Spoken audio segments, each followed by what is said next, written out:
Hey, Gonzo bankers, Tony DeSanctis back to talk a little bit about C&I lending, a market that up until a few hours ago, I didn't realize is about $2.8 trillion. Brought in the big guns here. Joel Pruis, who runs our commercial lending business here at Cornerstone, just did another study that I think is interesting and worthwhile for you to take a look at. Joel, a couple of things that we found, or you found in the study, you took the population and broke them out between percentage of C&I loans, most in the top 20%, and then broke it out into other quintiles from there.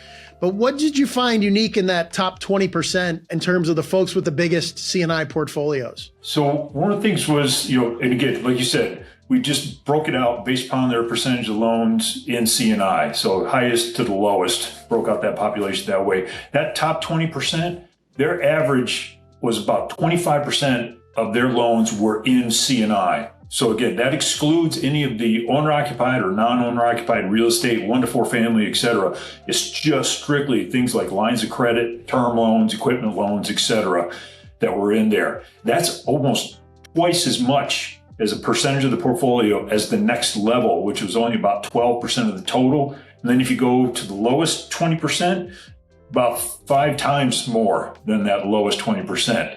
But it all resulted in their overall performance: higher loan yields, higher ROA, higher ROE, and a lower efficiency ratio than the rest of the group. All things I think all of our clients are looking for. Is the mix a function of, it's not the size of the loan, I wouldn't think, right? Because I would think commercial real estate's bigger than C&I. It's literally just more at bats in the C&I space? It is. So you've got to be looking at it from, we're talking small business. So, one-man shop that's got a, small line of credit to, I'll call it Microsoft and so on, the big guys out there. All of that, when it's not related to real estate, that's talking about C&I lending, has a business purpose. And, what we're seeing out there is that it's just, it's getting ready to take off. Because when you look at the balances, you mentioned the $2.8 billion that's out there. Well, that's after we've gone through that growth expansion that we just kind of, the Fed's trying to slow it down as much as they can right now. But every time that we go through any kind of a recession or a slowdown, once we come out of it, C&I balances take off again. And it's, up to the next level that they're going. So we're right at a point where, we can be getting ready. If we want to make a substantial change, right now is the time to be looking at it and preparing for when the Fed finally kind of takes the foot off the brakes and allows the economy to take off again. Yeah, I mean, again, we're looking for places to grow loans, and that's not mortgage, that's not commercial real estate right now. And C&I has been trending upward. It's, to your point, everybody struggled with loans, but C&I continues to hold up. So whether it's lines of credit or, inventory loans, things like that, I would think all that stuff is good. This kind of the second discussion, which is the relationship you found between real estate and C&I lending in terms of mix of the portfolio. It's almost an inverse relationship, huh? Right. And it's the real difference between 1 to 4 family residential versus C&I. So those that had the strongest portfolios in the C&I space had the lowest percentage of their portfolio overall in 1 to 4 family residential. But those banks that focused on 1 to 4 family residential, they actually saw the smallest percentage. So that 20% that we said was only, the lowest 20% that had their lowest percentage, those were the ones that had the highest percentage of their portfolio in 1 to 4 family. You're either doing C&I or you're doing 1 to 4 family. It seems like you're not doing both. So from an expertise perspective, and I imagine your market dictates this to some extent, but you kind of want to decide where you want to be in those spaces and sort of pick your lane. Right, exactly. And it's challenging as well for those. Once they get into the real estate and the 1 to 4 family, C&I is kind of that obscure type of lending that they don't really want to venture into for whatever reason. And they get heavy into the 1 to 4 family residential. So when rates are low, hey, it does really well. It actually, performs pretty well, the 1 to 4 family. But right now, that segment's, not doing anything. And we're seeing that in the performance. Their efficiency ratios are going up. Their ROAs are dropping. Their yields are dropping as well. So, and they're having a hard time maintaining net interest margin, which is different for the C&I folks. They're maintaining a steady course and actually doing really well through this, even through this economic slowdown that we're trying to get moving through. Do you think, you brought up a good point. Do you think the just the ability to underwrite is the challenge, right? It's really easy to underwrite a piece of property.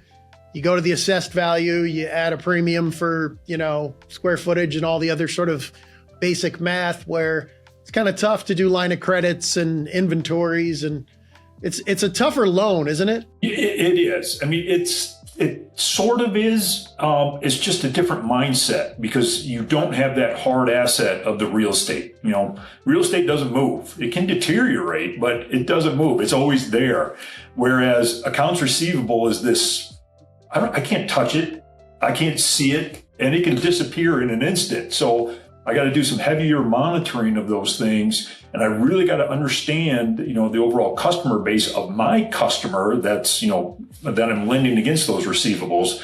So it does take a different approach. But I think one of the biggest things is that management, they've gotten used to that commercial real estate and even the real estate pipeline of deals. I mean, every time somebody's buying or selling a home or buying property or, refinancing, there's a constant feed of those deals. It might slow down from time to time, but there's still that constant feed. Whereas C&I, you're trying to displace an existing financial institution from that relationship they have with that business. And that takes a while. It's more competitive, and you've got to be patient. Wait for your competitor to stumble, and then you can jump in and take over, or come to them with a better product or offering. So longer sales cycle, tougher conversion, bit of a closed loop in terms of total volume out there available kind of thing. Right. Exactly. Although the loan growth from the Fed that we talked about, the 2.8 billion, that growth rate is still encouraging. So I think there's some growth there. The last piece is, and I guess this is a function of some of these challenges, is the net charge off and the cost of funds are a bit higher on these loans, but the returns you get, right? I'm a credit card guy. I've been in credit card my whole life, and trying to get the concept of risk adjusted margin through to my leadership teams at many institutions is always a challenge. But it seems like C&I is very similar to that, which is there's inherently losses, but you get paid a premium and interest for that. And that's where you maintain those margins, assuming you're lending appropriately. Exactly. The numbers actually came out where, we talked about the yield is overall is higher. So about 70 basis points higher than the rest of the pack that's out there. But it does diminish a bit when you start to take into consideration the cost of funds and the net charge off. So cost of funds is fairly competitive. That net charge off is higher than the rest of the group. But when you remove, when you deduct the cost of funds and the net charge offs, you're still 45 basis points higher than the rest of the group. So the net effect is still a significant positive impact. Yeah, absolutely. This is great, Joel. I'm getting a primer on C&I, and I think we've got some opportunities to help our clients be more successful in the space. So thanks again.